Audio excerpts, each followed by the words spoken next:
దేవమందరితో మాట్లాడితే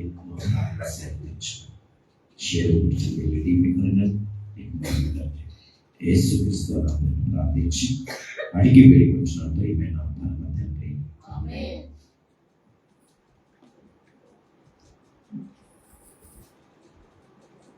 మత్తయి సువార్త 25వ అధ్యాయం. మత్తయి సువార్త 25వ అధ్యాయం.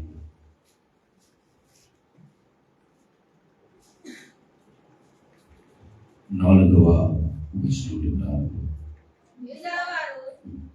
బుద్ధి గలవారు తమ దివిటీలతో కూడా సిద్ధల నూనె తీసి కొనిపోయారు. పెండ్లి కుమారుడు ఆలస్యం చేయగా వారందరూ కునికి నిద్రించుచుండిరి. చాలు. ఈ యొక్క మాట మనం చూస్తే ఈరోజు అంశము బుద్ధి గలవారు, బుద్ధి లేనివారు. ఎవరండి? బుద్ధి గలవారు, బుద్ధి లేనివారు. రెండు కేటగిరీ చెప్పాలంటే, రెండు గుంపులు మనం చూద్దాం ఈరోజు. బుద్ధి లేనివారు అంటే ఎప్పుడు కూడా నిద్రపోతారు. ఇప్పుడే చదువు ఏంటంటే వాళ్ళు ఏం చేస్తున్నారు? నిద్రపోతారు. ఎవరు వాళ్ళు? వారికి బుద్ధి ఉండదు. అదే ప్రభు రాకడ వచ్చిందనుకో, అప్పుడు ఏంటి మన పరిస్థితి? ప్రభు రాకడ వస్తే మన పరిస్థితి ఏంటి అంటే, దీనికి అర్థం ఏంటి అసలు? ప్రభు వచ్చే సమయంలో ఆయన రాకడలో నువ్వు ఎలా ఉండాలి? సిద్ధపడి ఉండాలి. నిద్రపోతున్నారంట బుద్ధి లేనివారంట, అదే సిద్ధపడిన వారంట బుద్ధి గలవారంట. రెండు మాటలు చదువుతాం ఇక్కడ. మళ్ళా చదువు 5వ వచనం.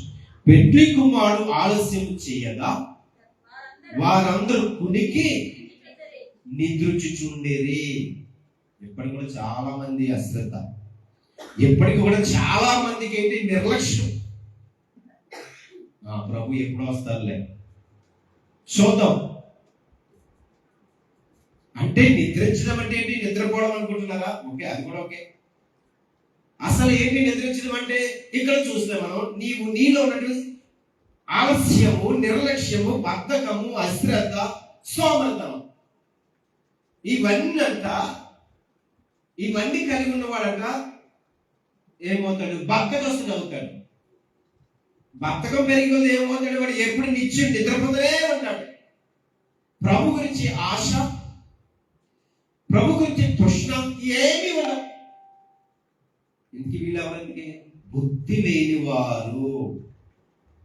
ఇంకోటి చూద్దాం, 8వ వచనం వద్దాం. బుద్ధి లేని ఆ కన్యకలు మా దివిటీలు ఆరిపోతున్నాయి కనుక మీ నూనెలో కొంచెం మాకిడని బుద్ధి గలవారిని అడిగిరి. ఎవరిని అడుగుతున్నారు? బుద్ధి లేనులంట బుద్ధి గలవారిని అడుగుతున్నారంట. నీ విశ్వాసంలో విశ్వాసం ఉంది. నువ్వు నమ్ముతున్నావు కదా, అది నాకు సగం ఇస్తావా అన్నట్టు అన్నమాట. చివరి దినాలకు వచ్చేటప్పటికి మనం బ్రతికిన దినములో దేవుని లేకుండా బ్రతికినంత కాలము చివరి దినాల్లో నీకు అనిపిస్తుంది ఏదో తెలుసా? అయ్యో, నేను విశ్వాసం ఇచ్చితే బాగుండు కదా, అయ్యో నేను దేవుని పట్ల నమ్మిక కలిగి ఉంటే బాగుండదు కదా. అప్పుడు అనుకుంటే ఏమి ప్రయోజనం? ఇక్కడ ఇద్దరు కనిపిస్తున్నారు మనకి. బుద్ధి లేని వారు, బుద్ధి లేని వారు, బుద్ధి గలవారు. బుద్ధి గలవారు అంటే సిద్ధపడి ఉన్నారంట. ఎలా ఉన్నారండి? బుద్ధి గలవారు సిద్ధపడి ఉన్నారు. ఏ సిద్ధపడ్డారు? ప్రభు ఎప్పుడైనా రావచ్చు. ఒకవేళ ఆలస్యమైనా ఎప్పుడైనా వస్తాడు, గ్యారెంటీ. ఎవరు ఆలోచిస్తారు ఇలాగా? బుద్ధి గలవారు. బుద్ధి లేని వారు ఏం చేస్తారు? చదివాం కదండి, నిద్రపోతారు. ఎప్పుడు నిద్రే. దేవుడి కొరకు ఒక ఆశ ఉండదు, దేవుడి కొరకు ఒక తృష్ణ ఉండదు, దేవుడి పని ఒకటి చెయ్యాలని ఆశ ఉండదు. ఎప్పుడు చూసి నిద్రే. నీ నిద్ర దరిద్రానికి ఏమవుతుంది? కారణమవుతుంది. చెప్పాలంటే దరిద్రత అనేటికి ఏం ఆలోచన వస్తుందంటే మనకి అపవాదం చేస్తాం. చాలా పేర్లు ఉన్నాయి. మనిషికి ఉన్న పేర్లే అపవాదం కూడా ఉంటాయి. మనమే వాడుతుంటాయి. నువ్వు దరిద్రుడు, నువ్వు నీచుడవు, బద్ధకస్తుడవు. ఒక్కొక్క మాట మనల్ని హృదయాన్ని తాగుతాయి కదా. ఇక్కడ చూస్తే బుద్ధి గలవారంట, భక్తి శ్రద్ధలు కలిగిన వారంట, దేవుని యందు విశ్వాసం ఉంచిన వారు, దేవుని పట్ల నమ్మకం ఉంచిన వారు సిద్ధపడి ఉంటారు. బుద్ధి లేని వారికి ఎప్పుడంట తిండిదా, ఆహార విషయంలో ఆశ, నిద్రలో ఆశ, ఇంకా చెప్పాలంటే లోకానికి సంబంధించి చాలా మంది మనందరికీ తెలుసు. మరి ఎవరు అంటున్నాడు దేవుడు? ఇక్కడ చూస్తే ఏమని చెప్తున్న మాట, బుద్ధి లేని వారు ఏం చేస్తారు? వాళ్ళు ఏది చేయరు, ఏమి చేయరు. కానీ బుద్ధి కలిగిన వారంట సిద్ధపడి ఉంటారంట. ఎందుకు సిద్ధపడాలి అసలు? దేవుడు రాకడా సిద్ధపడతారు. అయ్యో నేను బ్రతుకుతున్నాను కదా, ఇదిగో నా జీవితం ఎలా ఉంది కదా, నా బ్రతుకు ఎలా ఉంది కదా, అయ్యో దేవుడు రాకడ రానే ఉంది కాబట్టి నేను ఎలా ఉండాలి? సిద్ధపడి ఉండాలి. సిద్ధపడ్డం అంటే నువ్వు భక్తి కలిగి జీవించాలి, దేవుని యందు విశ్వాసం ఉంచాలి, దేవుని పట్ల నమ్మకం ఉంచాలి, నీ జీవితం మార్చుకోవాలి. పెళ్లి కుమారుడికి ఎదురు పలకలు ఏం మాట్లాడుకుంటున్నారా? ఓకే, ఇక్కడ చూస్తే ఇవన్నీ నువ్వు కలిగి ఉన్నప్పుడు, దేవుని యందు భయము భక్తి కలిగి ఉన్నప్పుడు నీకు ధైర్యం ఉంటుంది. ఏం ధైర్యం అది? సిద్ధపడే ధైర్యం, దేవుని ఎదుర్కొనే ధైర్యం కలుగుతుంది. ఎప్పుడు నువ్వు భక్తి శ్రద్ధలు కలిగి ఉన్నప్పుడు, విశ్వాసం కలిగి ఉన్నప్పుడు, నమ్మకం కలిగి ఉన్నప్పుడు, అప్పుడు దేవుని ఎదుట నీవు నిలబడతావు. ఇంకొకటి చూద్దాం. సామెతల గ్రంథము 14వ అధ్యాయం. సామెతల గ్రంథము 14వ అధ్యాయము మొదటి వచనం. జ్ఞానవంతురాలు తన ఇల్లు కట్టును, మూఢురాలు తన చేతులతో తన ఇల్లు ఓరబెట్టును. నెక్స్ట్, యథార్థంగా ప్రవర్తించేవాడు యెహోవా యందు భయభక్తులు గలవాడు. ఇక్కడ కూడా చూస్తే మనం ఎక్కువగా జ్ఞానవంతురాలు తన ఇల్లు ఓరబెట్టు అంటే ఏం చేసుకుంటుంది? తన కుటుంబాన్ని ఏం చేసుకుంటుంది? మన భాషలో మాట్లాడితే ఏం చేసుకుంటుంది? తన కుటుంబాన్ని తానే పాడు చేసుకుంటుంది, నాశనం చేస్తుంది. ఇప్పుడు ఈ స్త్రీ ఎవరు? తన కుటుంబాన్ని నాశనం చేసిన స్త్రీ ఏమవుతుంది? బుద్ధి లేని స్త్రీ. ఇక్కడ కూడా ఏంటంటే మనం ఇక్కడ చూస్తే ఇల్లు కనిపిస్తుంది మనకి. దేవుడు అంటాడు, నా ఇల్లు అంతటిలో నమ్మకమైన వాడు మోషే.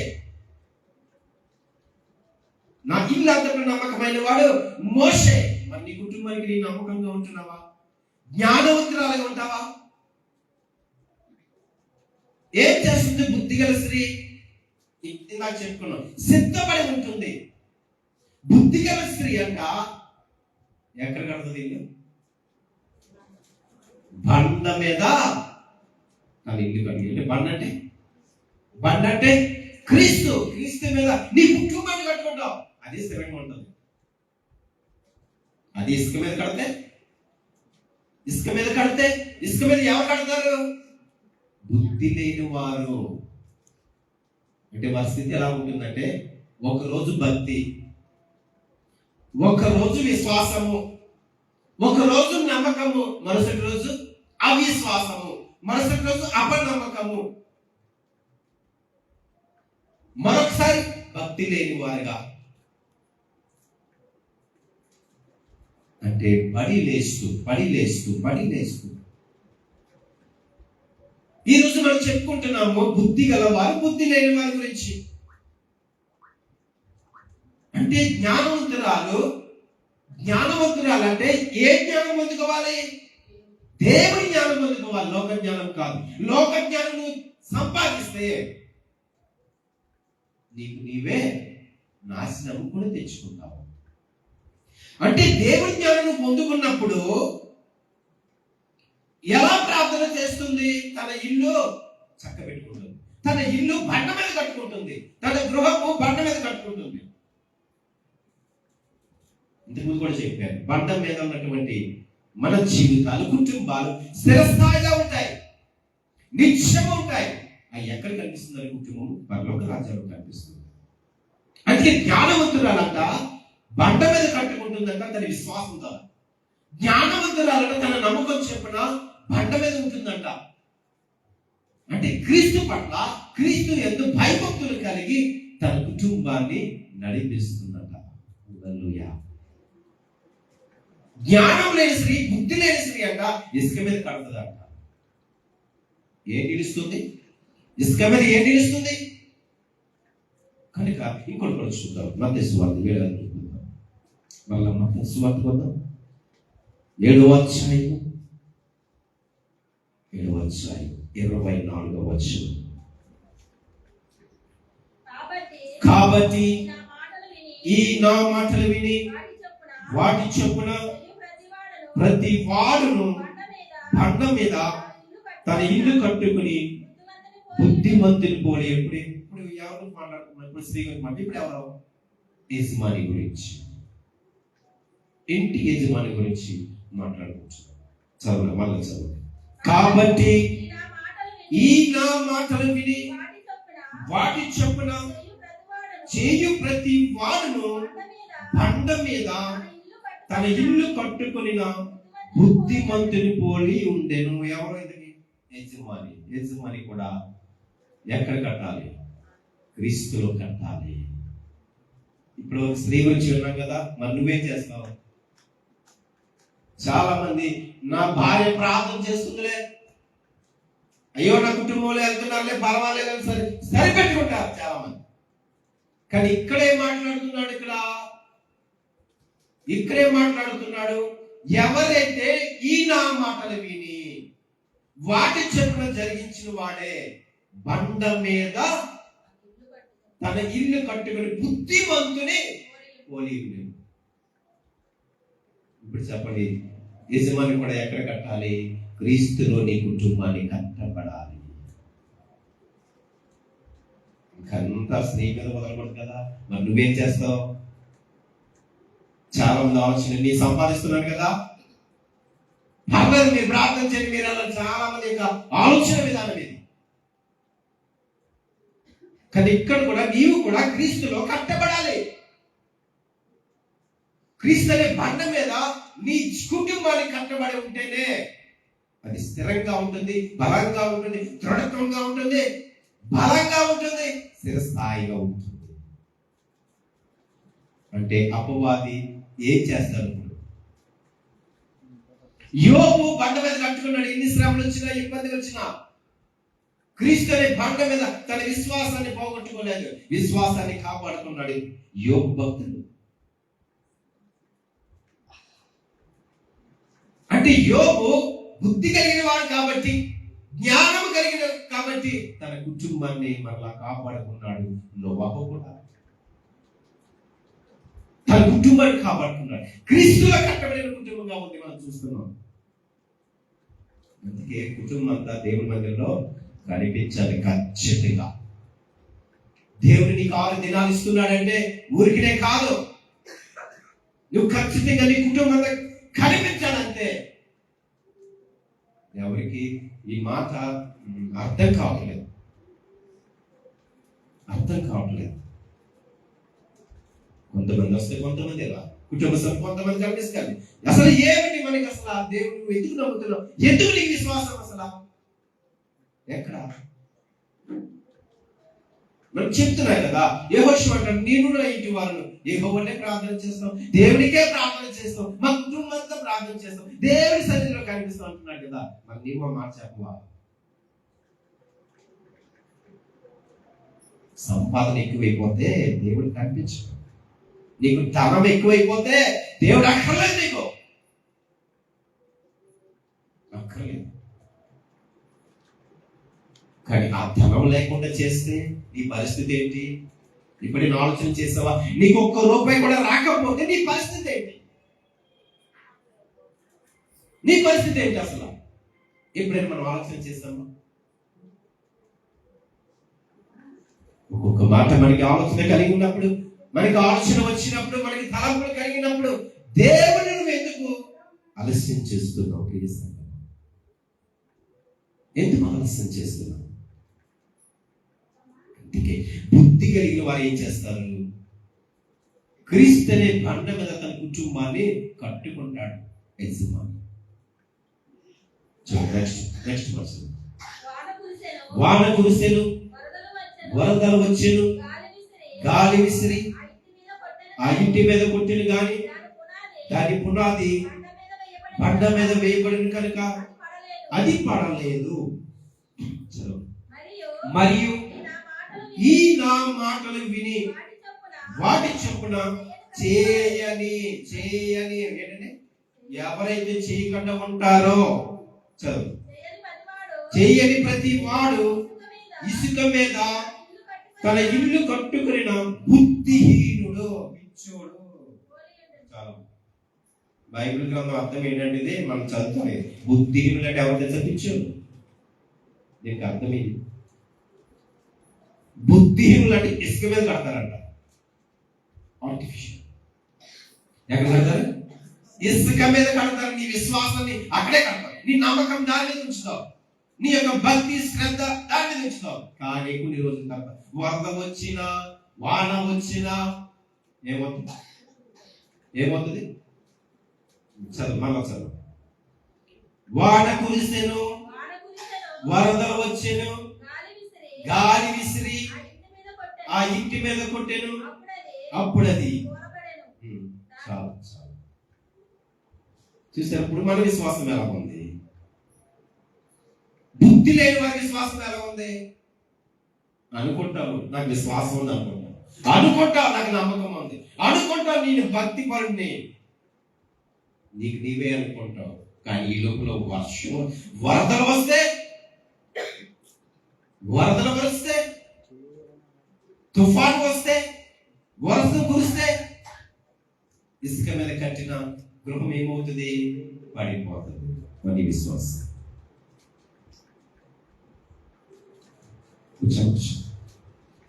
నీ విశ్వాసం ఏమవుతుంది?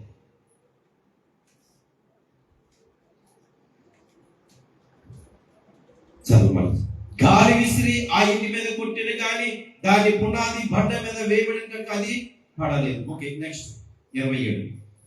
వాన కురిసెను, వరదలు వచ్చెను, గాలి విసిరి ఆ ఇంటి మీద కొట్టెను, అప్పుడు అది కూలబడెను, దాని పాటు గొప్పదని చెప్పి. ఇది మాటలు యేసుప్రభు చెప్తున్నారు.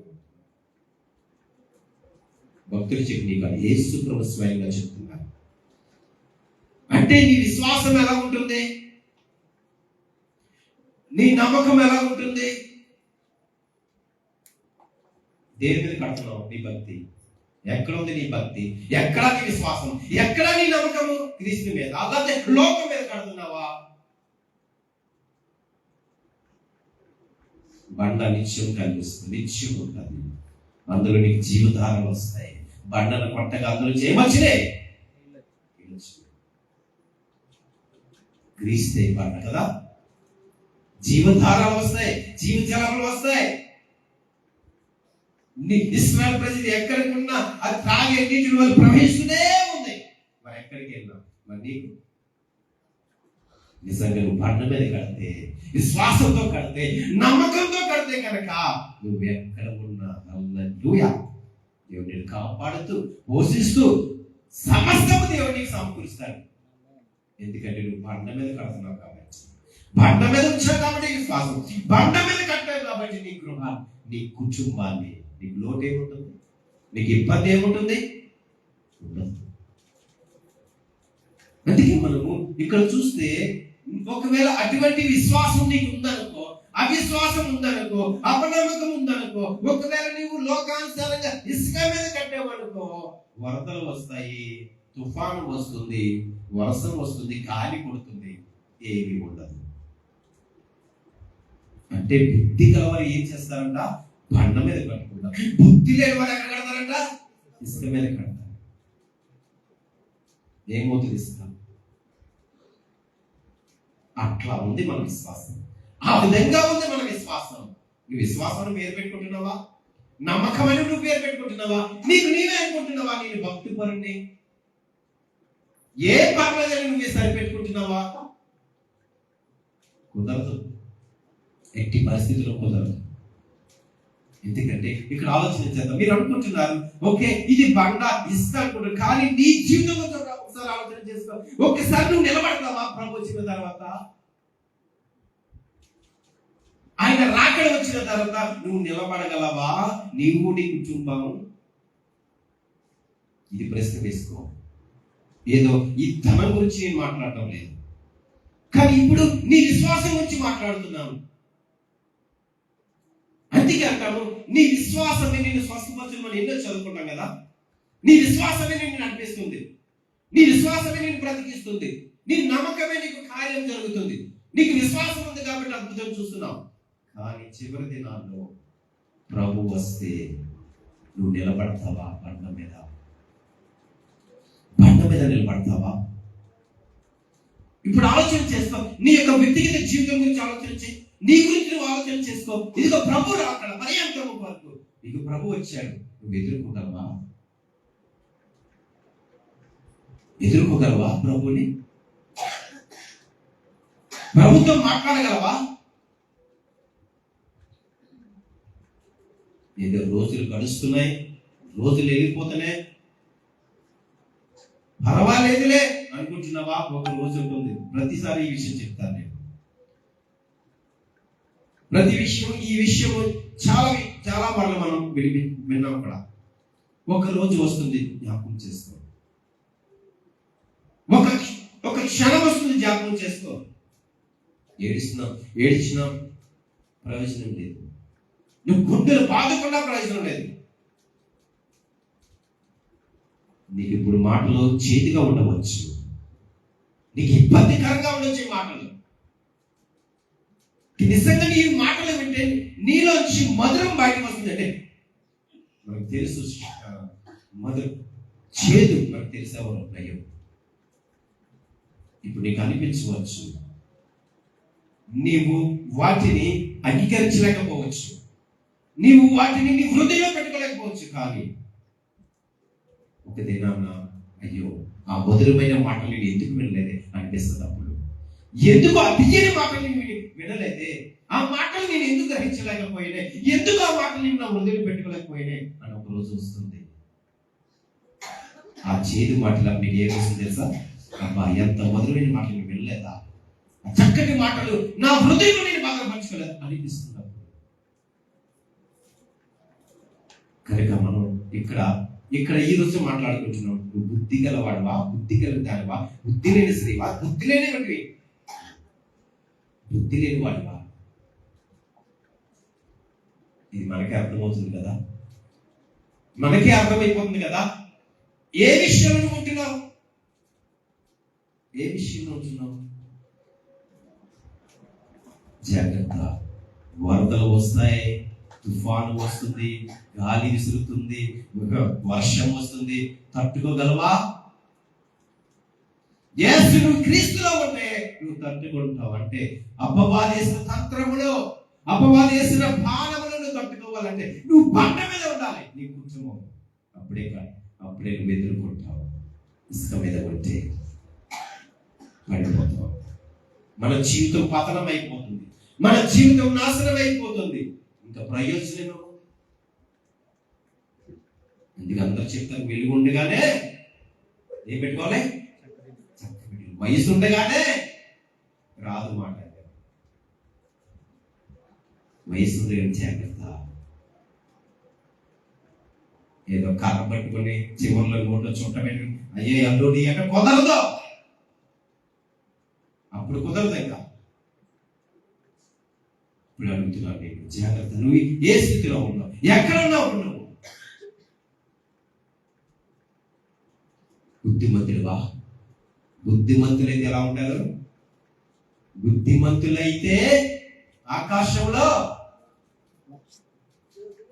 చెప్పండి, బుద్ధిమంతులైతే ఆకాశంలో జ్యోతుల వల్లే ఉంటారు.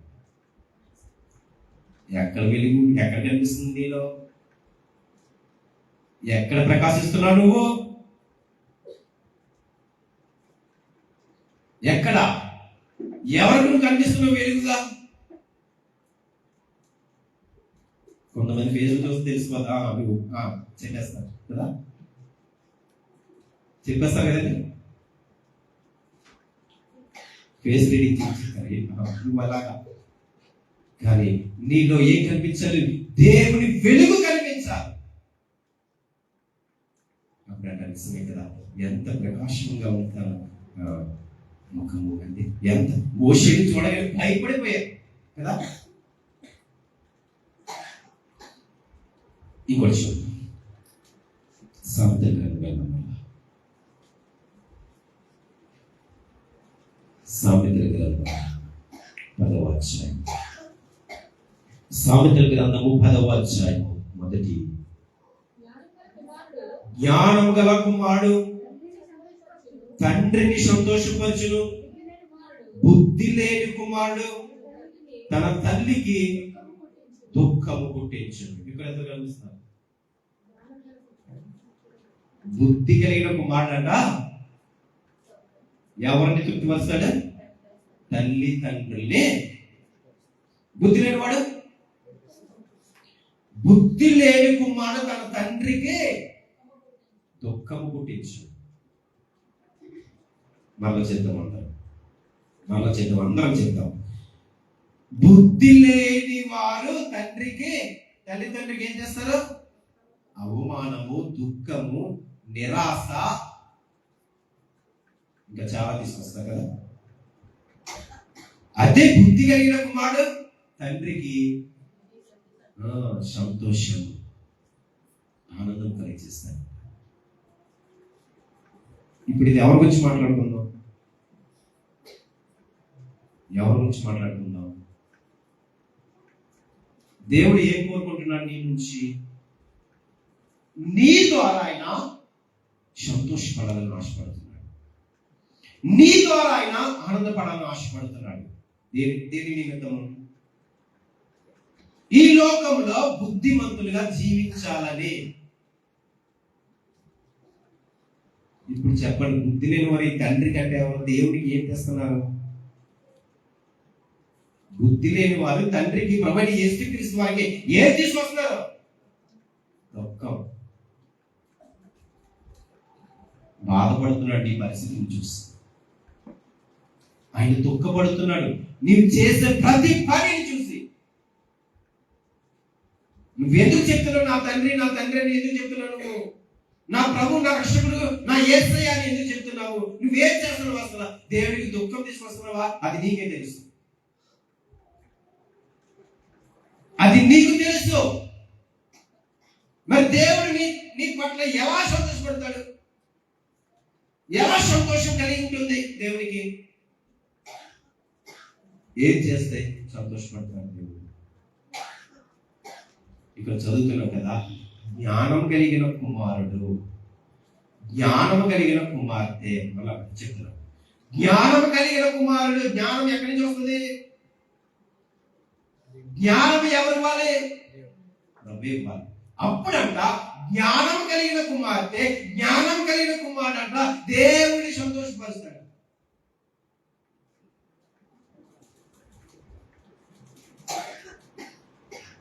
అంతే కదా. తల్లిదండ్రులకి వారి కుమారుడు పట్ల కుమార్తె మంచి పేరు తెచ్చుకుంటే ఎవరికి సంతోషం? తల్లిదండ్రులకే కదా. మరి దేవుడి విషయంలో మనం కూడా ఆయన చెప్పిన మాటలు మనం అనుసరిస్తూ మనము భయభక్తి కలిగి ఉన్నప్పుడు ఎవరికి సంతోషం? మనం చేసిన దేవుడికి ఎంత సంతోషం. ఎందుకని ఆయన మనల్ని కన్నాడు, మనం చేశాడు, తన పోలికలో మనం చేసుకున్నాడు. ఎంత సంతోషం ఉంటుందండి. ఒకవేళ దుఃఖం తెప్పిస్తే, ఒకవేళ నీ ద్వారా దుఃఖం కలిగితే దేవుడికి తస్మత్ జాగ్రత్త, రాకడలు అడుగుతాడు.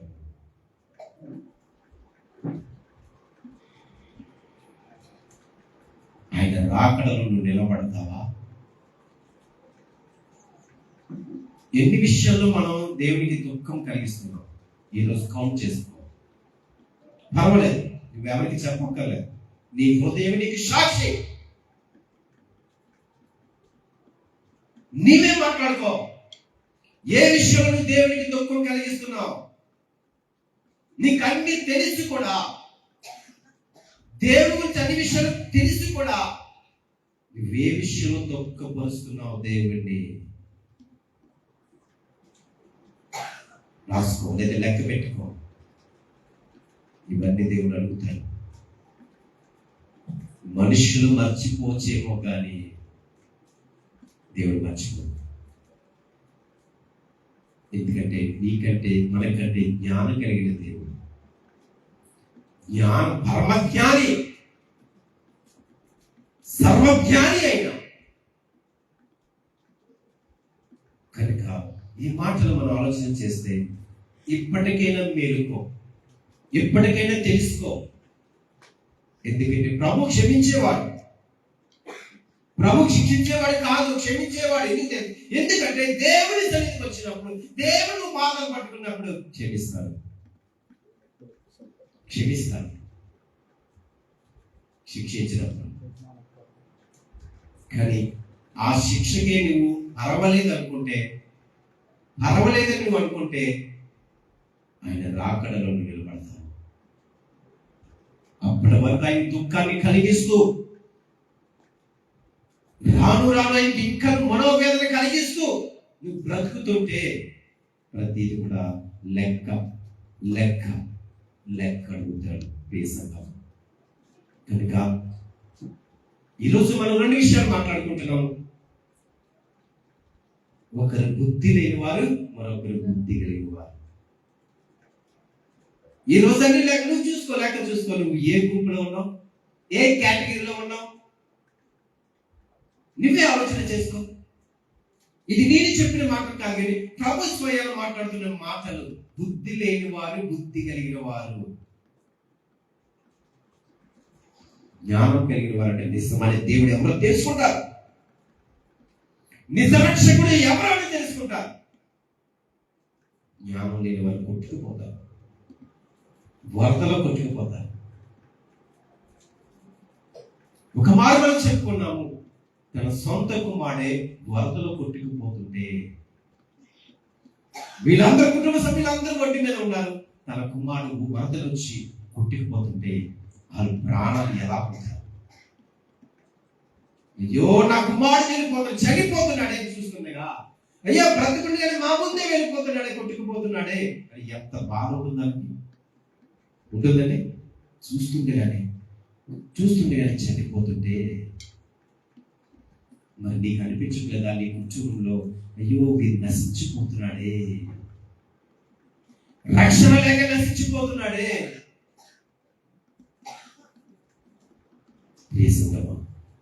నేను మరలా చెప్పాను, ఈ విషయం మీరు జ్ఞాపకం చేస్తాను. ఇప్పుడు మీకు ఈ మాటలు చేదుగా ఉండవచ్చు, మీకు వ్యతిరేకంగా ఉండవచ్చు,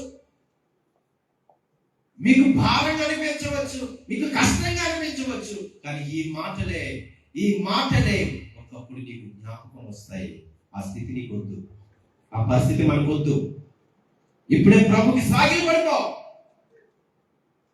నీ హృదయాన్ని దేవుని మీద కుమరించే.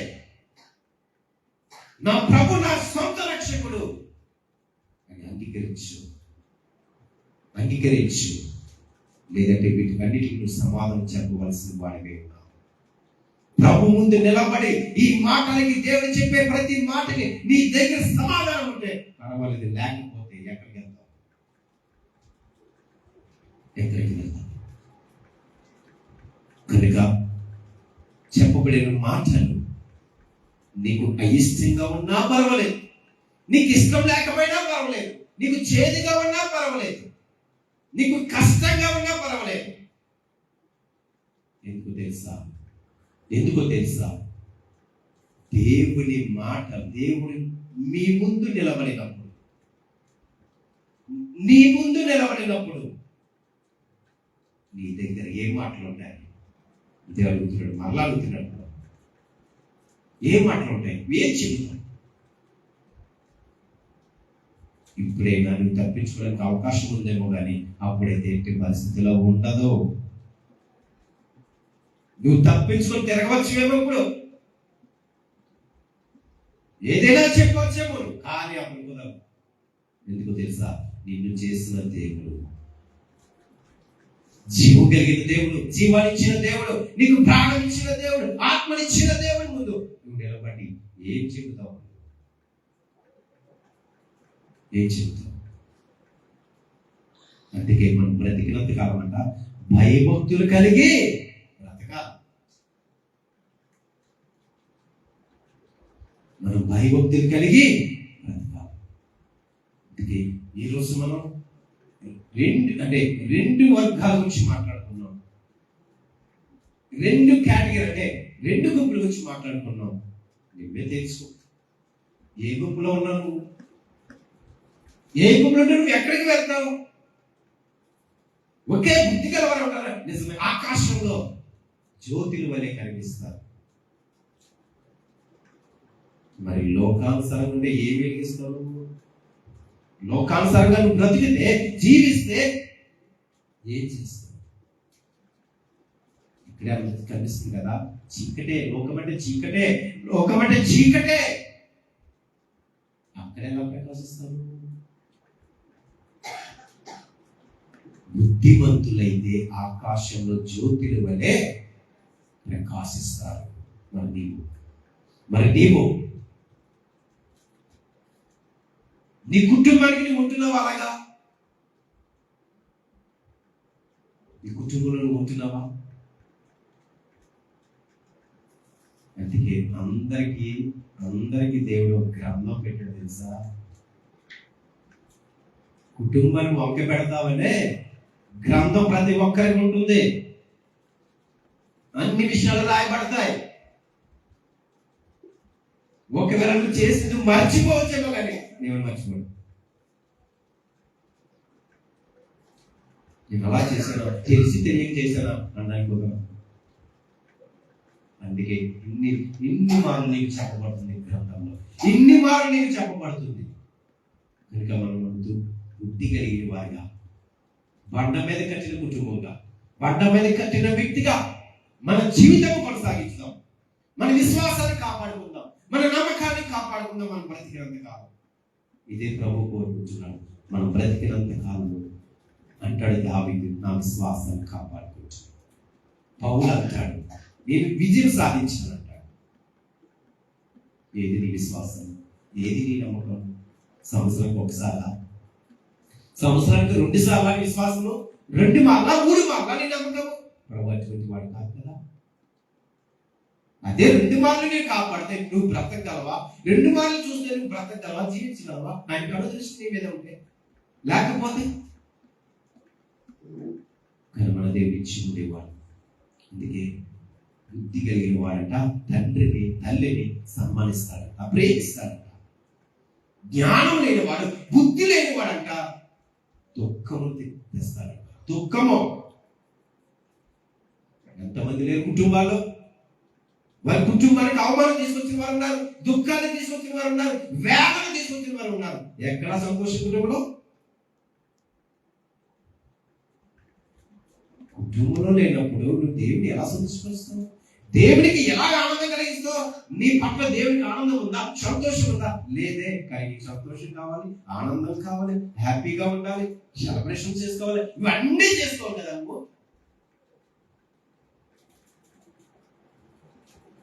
మనం ఆలోచన చేద్దాం. నువ్వు మందిరానికి వచ్చావంటే, దేవుని మందిరానికి వచ్చావంటే నిజమే కదా తండ్రి, ఎలా ఉన్నాను నేను, నా జీవితం ఎలా ఉంది, క్రీస్తులో కట్టబడుతుందా